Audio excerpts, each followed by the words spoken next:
Welcome to OneStepSober.com. This is my video blog about abstinence, recovery, the 12-step industry, and how to navigate through it. Well, the title of the blog, One Step Sober, is probably a little offensive to most people that are in the industry or in recovery or have any family members that are in recovery or have anything to do with getting sober.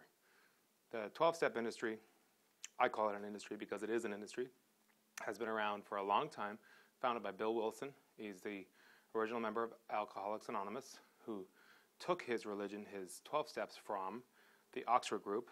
It's a religion that he was involved in prior to AA, founded by Frank Buchanan. It was his idea of MRA, moral rearmament. He started this religion in order to change the world and rearm Americans with their morals because they were out sinning so much. Turned out he was just running a racket and the government shut him down. He had come up with 6 steps for abstinence, not abstinence, 6 steps for moral rearmament. And those 6 steps were just the beginning foundation for Bill Wilson's 12-step program, because after the religion shut down, Bill Wilson started his own religion. Or recovery movement, as you will. The 12-step program, the 12 steps are just an extrapolation of the Oxford Group's 6-step program for moral rearmament. The bottom line being that the 12-step movement has less to do with recovery and more to do with religiosity and converting people to Christianity.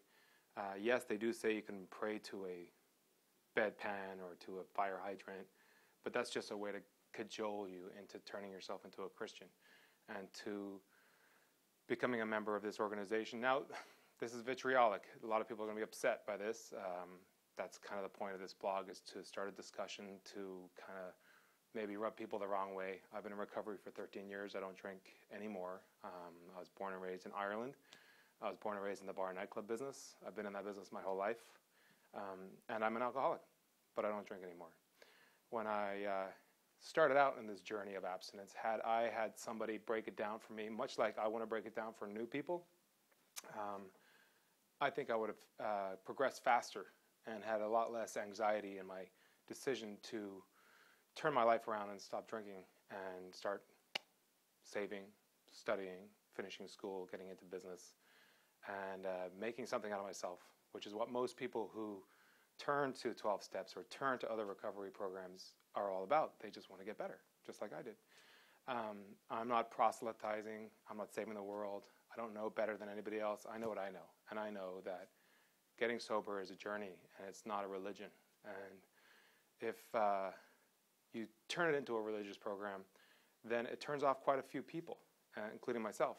There's a kind of a snide chapter in the big book of Alcoholics Anonymous called A Letter to the Agnostics. In other words, you too will come around. You too will find God, and you too, only through God, will get your life back. Well, there's a lot of very normal, rational people out there that maybe they're Christians or Muslims or Jews or whatever.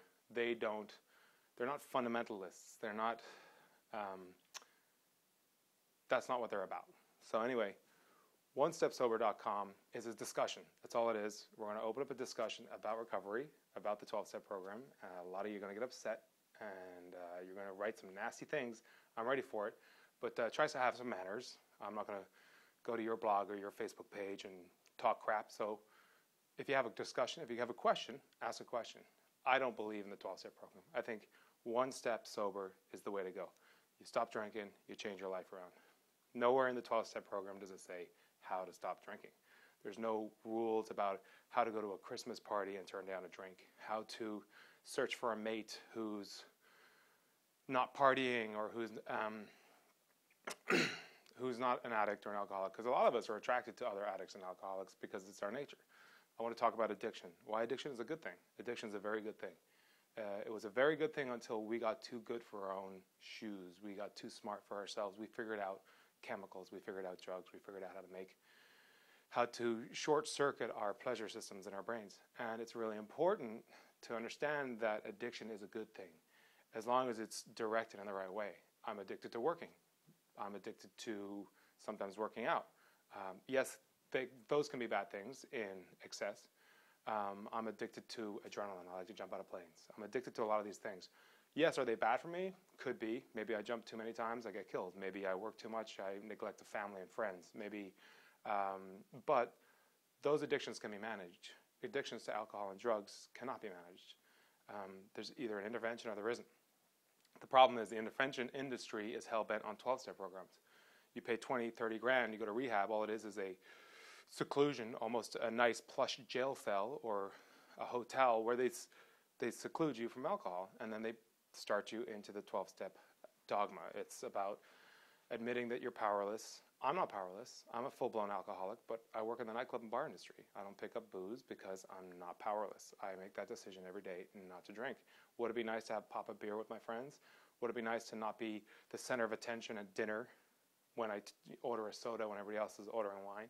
Yeah, that would be nice, but that's not my reality. My reality is I have to order soda water. Well, I could order wine, and then I could order another one. Then I could get wasted, and then I could wake up the next morning with a headache. And then I could think to myself, oh, it wasn't so bad. I didn't get in a car wreck. I didn't get a DUI last night. Then the next time I'm out at dinner, last time wasn't so bad. Have another glass of wine. Then the next morning, I could wake up with a pounding headache, and it's football time. And then it's time for me to go to the bar and hang out with some friends, watch a game. And the Bloody Marys come around. Maybe it's a good idea to take the edge off a little bit. Bottom line is, it's the road right back into using. And I can't do that. I'm an alcoholic. So I don't. But I don't preach it to other people.